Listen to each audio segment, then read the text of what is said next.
think Indian banking has matured enough to take on this onslaught? That's number one. The number two that I would like to ask is that do you or does the RBI see this as a first step towards at least some of these evolving into universal banks? Okay. And the third is, given the fact that in the last say, 6 or 8 months, we have seen such a huge number of financial inclusion accounts getting opened. In fact, I think the system as a whole has opened about 18 crores account. We believe that 99% of the households have been touched, though not fully covered. And that even today, the system is opening around 200,000 accounts per day, of which SBI alone opens 60,000 accounts per day. So given the fact that this financial inclusion has happened so rapidly in the last 8 months, is this the right time for these banks, or are they delayed, or are they ahead of time? Well, one of those banks is you, so we can take that away if you want. But look, first, I wouldn't say there are 13 new banks. I'd say there are 2 new banks and 11 payment banks. And I want to make that distinction clear, because I don't think those 11 banks are a competitive threat to the existing banking system. Instead, I see them as an add-on. In the same way as your relationship with Reliance, I think the other banks will also benefit from this relationship rather than be competed out. So let me start first by saying that yesterday's development, I think the board took the view that it was hard to forecast what would happen in the space, but the payment space was perhaps one of the most exciting from the country's perspective, both in terms of the use of technology, but also in terms of finally reaching, traversing that last mile in a very effective way. And given that we didn't know what could succeed, the board took the view that let's license a variety of players, some tech companies, some finance companies, some bank mobile combines, a BC, and see how it develops. And I think this is actually a different view of regulation than in the past. Of course, there were concerns expressed about safety and stability, about the impact on the existing banking system. But I think after a long deliberation, the board concluded that these new banks would be additional. They would not compete as much as complement the existing system by traversing that last mile. And the reason for that is these banks actually can't do anything that or let me put it this way, the universal banks can do anything these payment banks can do. And the payment banks can't do some of the things the universal banks can do. So in that sense, the payment banks are really useful only because they bring new players into the system who have existing businesses that can reduce the cost of access. And therefore, the payment banks will serve as feeders into the universal banks. If you want a long-term deposit, for example, you put your money in a payment bank which has an alliance with the universal bank, and it gets shifted into a associated account with the universal bank links to the payment bank account. So I see lots of possibilities here. I don't see as much a threat to the banking system. Now, in terms of migration, next month we hope to announce the small finance bank licenses. There will probably be a migration path from small finance banks to universal banks. I don't see that path as easily from payment banks to universal banks. And when we're talking about migration, we're talking about a long time proving yourself in that area before the migration takes place. And then the last question was the new accounts. This is where I hope the payment banks will provide the access to the enormous number of new accounts created by PMJDY. Again, we should find ways to collaborate, to complement, and I think that will be really the benefit from these banks. So thank you, sister. Would you like to? Well, I'm interested in your sense of where the economy is right now. Right. How you see credit, how you see pickup, how you see rural areas versus urban areas. Just your sense of what's going on. Sir, actually, we have been watching this very, very closely. As you know, the first quarter results, we showed a growth of only 6.6%. And that was a little masked because the domestic growth was actually at 5.5%. And it got masked because the IBG book, the international book, grew faster. So obviously, we've been very, very concerned. But we believe as of date that there are more green arrows than red arrows. And the reason we think of it that way is the following. One is, of course, the fact that we've seen in the big capital goods suppliers, there has been an uptick in the order book. And we've seen as a result of that, the BHEL stock did very, very well, though the results were not so good. So that's one area that we are seeing some growth. The second thing that we are seeing is also that if you look at the IIP numbers, if you actually strip out the electricity growth, it is at around 4.2. Otherwise, it's at 3.8. And if you look at the SBI index, the YOY there too, we are seeing the number at about 53.6, which actually translates it into some 4.5% of growth, of industrial growth. So manufacturing does seem to have got off the bottom. Also, along with this, we are seeing 2 or 3 other activities that are slowly beginning to revive. One, of course, is the mining sector, where we have seen that some amount of mines have opened up, and we are waiting till the end of monsoon, actually, for them to fully become functional. And as a result of that, we are also seeing some uptick in the heavy commercial vehicles. Their sales, especially the replacement sales, have gone up. So I think, you know, there are a number of signs in the economy. And this is also helped by the government spending. I think government spending has gone up, and we are seeing the state utilities beginning to bid out. Rural roads, irrigation schemes, these are things that are very much on the anvil. So these are the things that are actually giving us hope.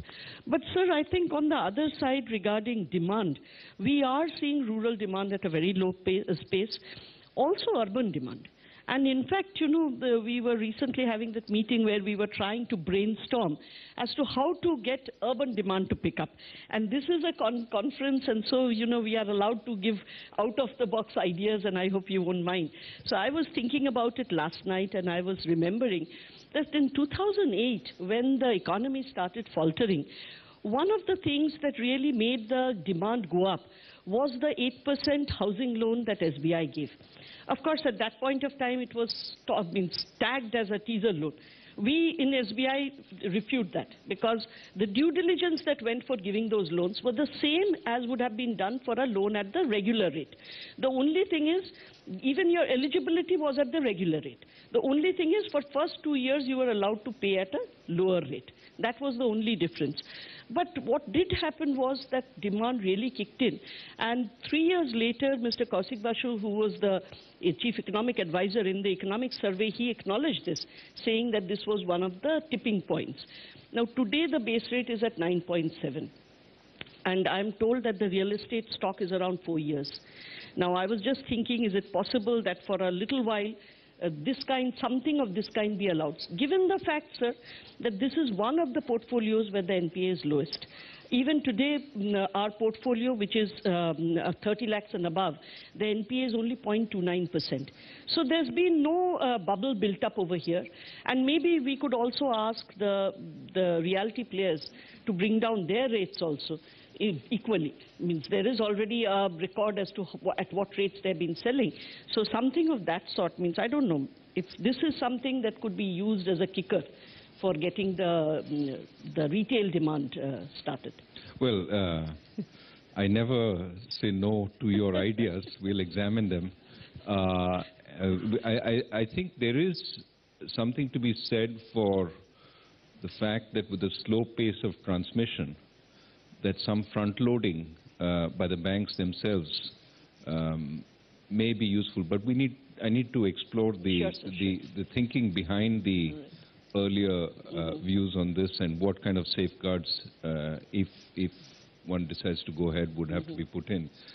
I do also believe that if real estate developers who are sitting on unsold stock started bringing down prices, that would be a very big help to the sector, because once there's a sense that the prices have stabilized, more people would be willing to buy. Absolutely. Now, I don't know what the level is, and it differs across the country, and it's not clear that in some parts of the country there's excess stock. But I think we need the sector to, in a sense, the market to clear. Very true. And with growing unsold stock, we need to figure out ways to do it. Some of it may be by making loans easier, but we also don't want to create a situation where prices stay high without at a level which means that demand may not pick up to the extent that is necessary.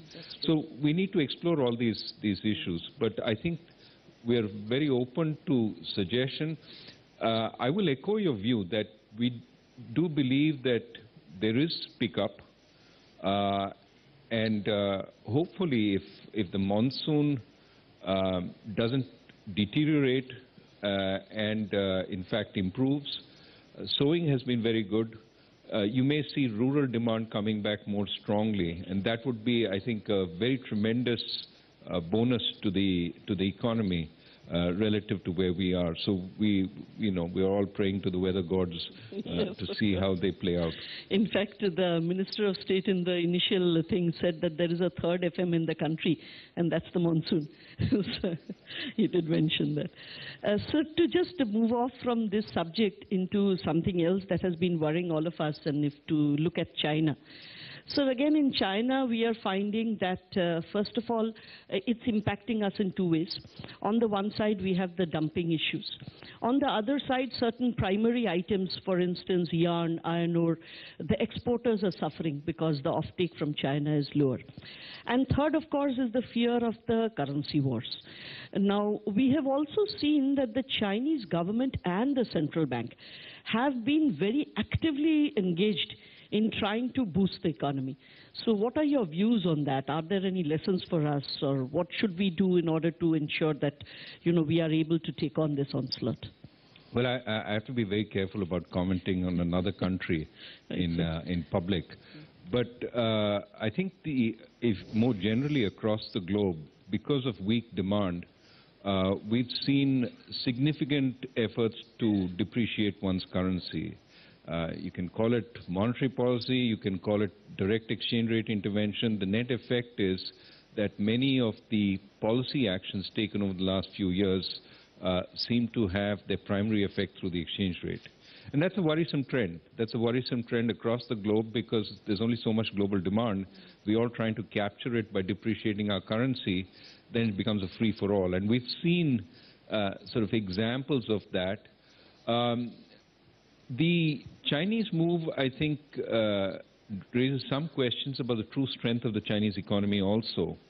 And of course, they moved on multiple fronts, including trying to support the stock market, now the currency, and then an infusion of tremendous amounts of liquidity. So it does ripple across the global economy. You have seen in the last few days a number of currencies have depreciated in tandem. We, of course, have been more stable than the others, but we have also depreciated some. I think if the Chinese depreciation holds to about this level, it's not something that one should be overly concerned about. If it is the beginning of a more longer-term depreciation, and I want to say that certainly the central bank's actions don't suggest that so far, but if it's part of the process of gaining competitive advantage through, again, longer-term depreciation, it has to be worrisome across the world, partly because even the, you could have tit-for-tat actions. We have seen the consequences of a stronger currency in some of our exporting industries. In fact, one of the reasons we see some of the industries, areas like cement, where you think that, we're a growing country, we have a lot of construction, why is cement offtake relatively tepid? And if you look at the data, it suggests that the difference may be in exports, that our exports used to be stronger earlier, now they're weaker. And as a result, cement is not doing as well as one might think, given a 7% growth economy. So these would all suggest that we have to watch the export front, but I think at this point it would be premature to panic. Mm-hmm. Right. So thank you, sir. So anything? You know, I want to talk to you about something you started raising initially, which is this medium-term challenge for the banks. And I don't want to dismiss your earlier concern that there's a lot of new activity coming to the banking space, whether it is from people like ICICI or whether it is from the new banks that are being licensed. You know, even the NBFCs are changing their game. Sure. So there's a tremendous amount of churn and competition in the financial space, lots of use of technology, which you are also riding on. How do you deal with the manpower issue? Mm-hmm. I mean, across the public sector banks, there's a missing middle, as I understand it, because of hiring freezes that took place in the past. How do we remedy that? What kinds of skills do we need? I mean, we at the RBI are looking at our own skill base and what kinds of skills we need and how do we remedy that. We recently announced IT sub because we don't think we can get that talent directly into the bank. We'll have to get it into a separate sub. But I'd love to know your views on your challenges here. Sir, it's true. We do have a little bit of a missing middle, so to speak. So there are two ways in which we are trying to tackle it. Given the fact that we have some difficulties in giving totally market-related salaries. So what we are trying to do is we are trying to get at least some people directly from campuses on contract. Now, obviously, what this does is it obviates their ability to have a career with us and therefore may not be that attractive. However, we try to explain to them that even had they gone to some other bank, their propensity of changing is quite high. And therefore, even if they get 5 years or 6 years with SBI or SBI caps, it's actually very good training. And quite a few of them do agree. So that is one. The second thing that we are trying to do is we are trying to get the specialists. For instance, people from legal, people from the chartered accountancy professions, IT professionals. Now, these people, we are able to get them at a higher level, and therefore we are able to give them a little more salary. Our problem really occurs in the fact that up to scale 3, actually the public sector banks are quite competitive. It is when they become scale 4s, 5s that they begin to come towards the end of the range, and after scale 6 they just fall off. Scale 6 is what? Scale 6 is the DGM level, who would be the head of a zone. That means he would have around 4 to 5 RMs. Each of the RMs have about 90 to 100 branches. So at that level, they simply fall off the map. Now there what we are seeing is that obviously the better of the scale 3s become scale 4s and 5s, and then they become very easy picking for the private sector. Two things are normally promised to them. One, they are promised a posting at their place of choice, and second, a little bit extra salary. Now, this posting of place of choice, again, is something that the private sector is able to do. We are not able to do it very well because we have pan-India operations, and frankly, you know, if you go to places like Ahmedabad, Karnataka, you don't get people at all. They are all manned by the middle of the country, where there are lesser opportunities towards business. And all these people want to join and come back. So there is a very big issue there as well. But again, the way we are trying to address it is twofold. One, try and get more people on contract at the lower levels. Try and get more specialists at the middle level. And third, we are trying to see whether, you know, our subsidiaries can recruit and depute to us. So, for instance, in respect of the cash management product, we have a total range of people who are actually recruited by the subsidiaries and deputed to us, so that we have market-linked salaries for these people. So, you know, it's a mixture of things that we are doing, but I agree with you, it's a major challenge. And what is even more worrisome is, as these new players come in, they have much lower models. in the sense that, say, an NBFC, if they are operating in a particular state, they will simply recruit from that state, and then they will give them a salary which means that they are close to home. So it's very easy. For me, even when I have to recruit for the Northeast, it has to be an all-India examination. Now, as a result, what happens, maybe that many people from the Northeast don't make it. Again, I get people from the rest of the country. They join, they want to come back. And the salaries also have to be pan-India. So I think, we need to find a way out of this. Probably your recommendations to the government also needs to help us. But we do believe that there is a very major challenge on the HR front. Yeah. No, I think we face many of the same challenges, the need to recruit through exam, which I think has virtues of its own. But, the inability to recruit on campus for specific talents that we want, these are issues that we have to deal with.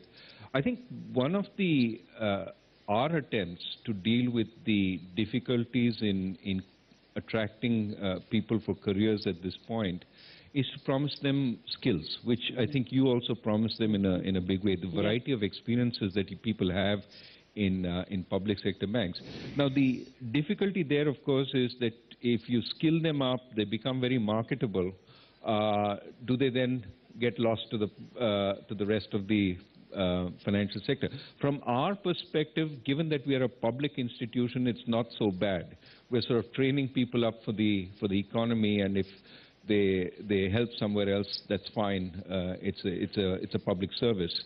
But given that you're more of a profit-making entity, it becomes a problem. That's very true, sir. And I guess one question to ask would be, what would be the cost to increase the remuneration at higher levels to more of a market like salary, and could that be compensated by more efficiency at the lower levels, or expense reduction? In other words, I mean, it is true that some public sector banks have a high cost base. Some of that is because of the branch network that has been maintained, etc. But are there ways that one can do the same activity, especially now that you're going electronic, and at the same time, without increasing your cost base, increase the salaries for the talent you need? Sir, I think that is eminently doable. Frankly, digital provides us such a great medium. And also, we are today having the franchisee model with the business correspondents. So, on the one side, we have the low-cost business correspondent model. On the other side, we have the digital for the incoming generation. And in the middle, we have the branch offering. Even the branch offering, as you know, we have started these digital branches, and I can tell you the responses are very good. The learnings from that we have taken, and another 250 branches will be rolling out this year on that self-service mode. So yes, there is a way out. Also, there is another way in which we can ensure that the top management remains committed over a period of time, which is the ESOP way. And that is something that we have already taken up with the government. I think being a profit-making entity, that is absolutely eminently possible. But the fact remains that because our people have such exposure, therefore they will remain people who will be valued in the market. And in fact, one of our girls who was a dealer with us, and she's now in the US, and she's a dealer in one of the leading foreign banks, she was here with her boss, and her boss was saying, what I most like about her is that she's the only dealer who understands banking. So all the other dealers, they don't know anything about banking, but you all have given her such a good grounding. So she's in a very nice place over there. So I think, that's something, as you rightly say, it's true. Right. Actually, it's a lot of HR. Conversation now is veering towards NPAs, so probably we listen yet again. You give it more money. What is the reason that you've given money? You can say that the regulators allowed it, that it was required in order to revive, but the questioning would be very difficult to manage. And as a result, most banks don't have any incentives, once it is treated as an NPA, to do anything about it. I accept the second thing. The first, we have a little wiggle room there in the sense that new loans aren't immediately an NPA, even though the underlying project is an NPA, until the new loans stop being paid, in which case they become an NPA. So if they have some super priority and get serviced, they could be a continuing loan and be perfectly all right. We don't treat those loans as NPAs. So, but that is mainly for a project. But you consider a small, say, small trader. And frankly, you know, this is something that I wanted to point out also, that what we have been seeing in the recent past, and one of the things which gives me hope about the recovery, is that we are beginning to see the mid-corporate stress going down. And in fact, even the large of the SMEs, they are beginning to show less stress. The area which is not showing less stress as yet, and this is the area that also gets impacted first when a downturn comes, is the limits below 10 crores. And actually their time has not come. Now these limits may need small amounts of infusion, small amounts of debts. Now I don't really know whether we could classify that as something which I'll retain as standard and the rest goes as NPA. The problem remains that once you call it an NPA, it's dead. So, you know, sometimes my people ask me that why are we trying so hard?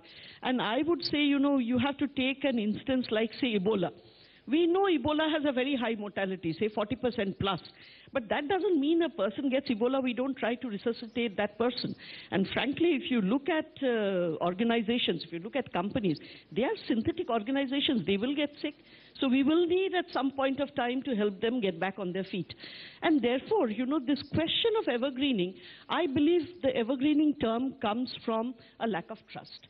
And if there is a lack of trust, we need to build trust. We need to build trust that what we are doing is the right thing to be done. And therefore, if you have an independent committee looking in, which is what happens in CDR and also now in JLF, this independent evaluation committee is actually supposed to go in and see that, yes, this particular unit has a good enough chance to survive. And that is when we try and help it, keep it standard, but still help it with more money. Actually, that is what I was trying to say, that you have to incentivize the banks to take action, which you have tried to do. Through the JLF, you have tried to do that. And we are very appreciative of that. And then, obviously, if there are any discrepancies that are coming in, we need to take immediate action. In fact, the media often asks me, when are your moratoriums ending? I keep telling them that the slipping of the account has nothing to do with the moratorium. And it is a fact, as can be seen from our books also.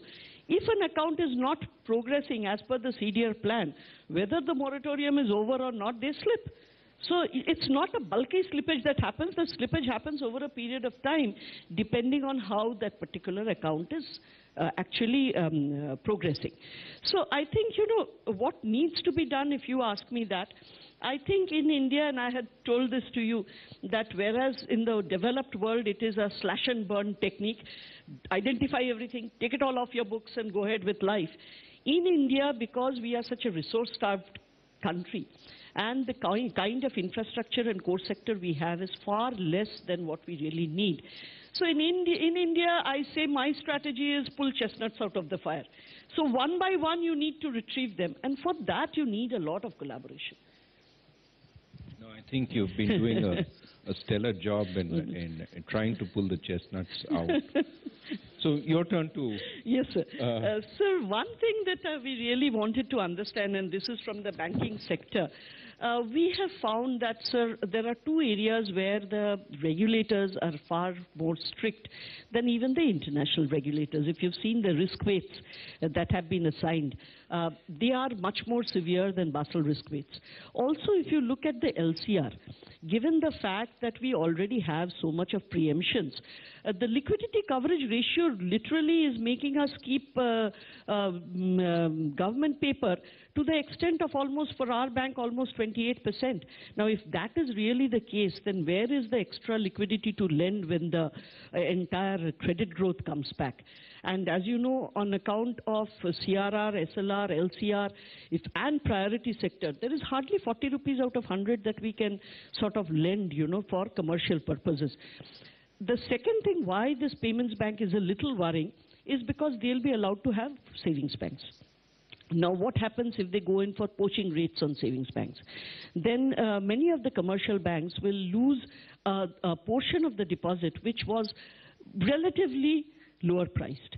So that will take away their ability to also, you know, transmit further or give loans at lower rates. So these are the things that are worrying the banking sector. Maybe if you could tell us a little how you see these. You know, on the liquidity ratios, we have given some flexibility there in using SLR I will explore this point you made that 28% is preempted for liquidity coverage. I didn't think it was that high, but we'll certainly be happy to take a look at it.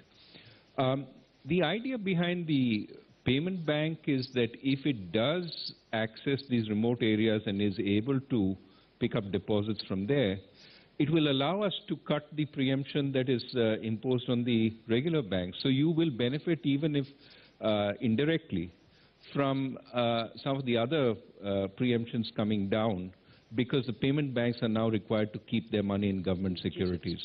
Now, again and again, the long run has to be that we bring these preemptions down to the minimum. But we can't do it overnight. As you can see, SLR has been coming down steadily, but we also need buyers for government securities to emerge, to pick up the slack as banks come down. Now, so far, it hasn't been binding for banks. They've been above the SLR limit. Now, whether some other limit is binding, which is why there is something we can explore. But I think over time, you will find that there's some benefit when they take deposits because they alleviate your need to take. I do think that the universal banks have to provide a service which is full service. And that's the way they will retain the customer going forward. The lazy customer is probably going to walk to the nearest bank and put his money in savings deposits or wherever. That may be harder to access. But the customer who wants a variety of options, I think you'll have the ability to do that. I have no doubt that banking is going to become more competitive, but I think it'll become more interesting also. And certainly for the customer in India, it'll become much, much more rewarding than today, even despite all the exciting, innovating things happening today. So let us see. Regarding the risk weights? The risk weights, I'm sure you'll send me a letter, and then we'll sit on it and think about what we can do. Right. Thank you so much, sir.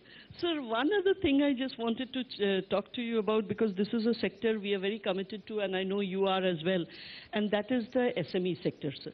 And in the SME sector, now the government has come up with this Mudra Bank, through which they want to refinance.